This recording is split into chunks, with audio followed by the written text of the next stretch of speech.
Well, welcome to this video on the history of the American economy. And this topic is pretty interesting and important because it really talks about kind of the ebbs and flows of our economy and how we've gotten to the point that we're at today. And you can also see how businesses have evolved over the past kind of several centuries, and the way that we've operated have adjusted for a number of different reasons. So this is going to be a pretty brief lecture, but it just meant to provide sort of an overview of kind of where we've been, beginning with the early economy. So we're going to be walking through these kind of four general stages. Now, these four stages can include a very significant breadth of time, and so I'll kind of give you some insight into what that looks like, as well as kind of the significant issues at the time, at least that are pertinent to the economy and obviously the businesses that operated within that economy.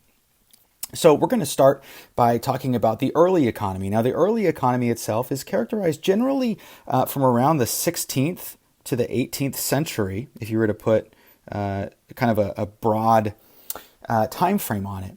And during this period of time, you could kind of characterize the early economy as one that is highly dependent on agriculture.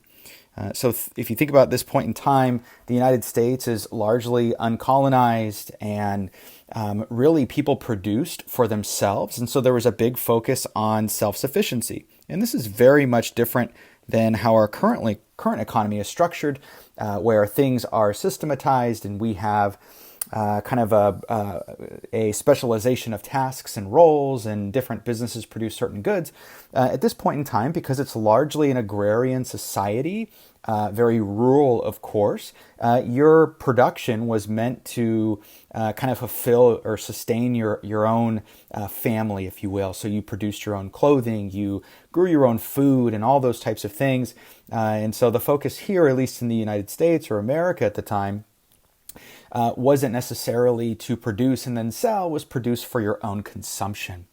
You eventually have kind of the colonization of North America, right? We're all familiar with this from history classes. And so cities begin to populate along the East Coast, and eventually there's kind of this westward expansion that takes place during the kind of 17th century following. And so you start to see, with the Louisiana Purchase, people begin to move west and all those sorts of things, but still largely based upon self-sufficiency. Now, manufacturing at this time is fairly limited. So we don't see a lot of manufacturing, but a few pockets here and there. And again, goods are predominantly produced in artisan shops and in homes and those sorts of things. Now, fast forward again, and you get to the Industrial Revolution. Now, we all know the significance of this for a number of different reasons. The Industrial Revolution was largely taking place during the 18th century, and it's significant for a variety of different reasons, but most of which is you saw a shift in production to factories. So instead of getting things produced in shops and in homes, you now saw kind of this mass migration from rural communities into cities. The factories became this kind of focal point. You had kind of the factory community, where some factories included housing and those types of things. And it was meant to be this area where you would get goods produced. Within those factories, you began to see kind of the incorporation of more modern machinery to produce everything from textiles and other physical goods. And you also start to see a advancement in transportation. And that was something that, because of the railroad system, allowed people to begin to, kind of get into some of these more prominent cities for production. It also allowed the flow of goods to go from different places. And so now you can produce goods and then have them dispersed into different communities outside of the immediate area. And so as a result of all these things and the efficiencies that took place by producing things in larger number in a central location, you started to see an increase in productivity. And that increase in productivity, of course, led to declining prices. And this is really important because certain goods for a period of time, if you think about, you're producing unique items and they're one of a kind, the labor involved in that process is pretty significant. So the subsequent price would, of course, need to reflect those increased costs of goods. In this case, because we're taking advantage of sort of mass production, if you will, we can inherently increase productivity, thereby lowering our cost of goods, which makes items more affordable, which is very, very important. During this point in time, you also see the advent of the assembly line, which is extremely important, particularly for the manufacturing of the vehicle and getting it to the point where, Ford was able to produce a vehicle that was kind of for everyone. It wasn't for the elite, but everyone had access to it, which only further expanded transportation and boundaries and allowed access to different markets, because now goods can flow to different locations relatively easily for the most part. Now, after the Industrial Revolution, we get into the manufacturing and market economy section. Now, this particular segment in our history took place during the early 19th century. And during this point in time, you start to see a kind of broad increase in the standard of living amongst those in the United States. And so this is beginning to be something that is felt throughout the entire country as well. And this is because of the continuing expansion in productivity, increasing in efficiencies. You see the assembly line that we discussed in the Industrial Revolution stage is starting to be exported into other industries, allowing for more access to goods and services, which is very, very important. And so you start to see more opportunity at this stage as well.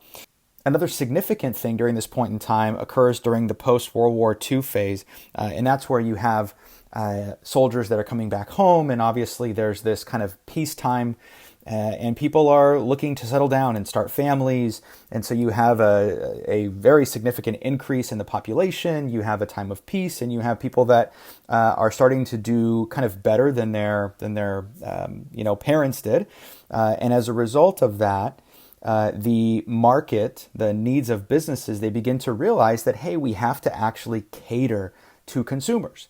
Now, in the Industrial Revolution era, we're probably familiar with the quote by Henry Ford that is, you can have the vehicle in any color you want as long as it's black. That particular quote in many ways exemplified the belief at that point in time from businesses, which is that we're going to produce it and you're going to buy it, and that's the relationship.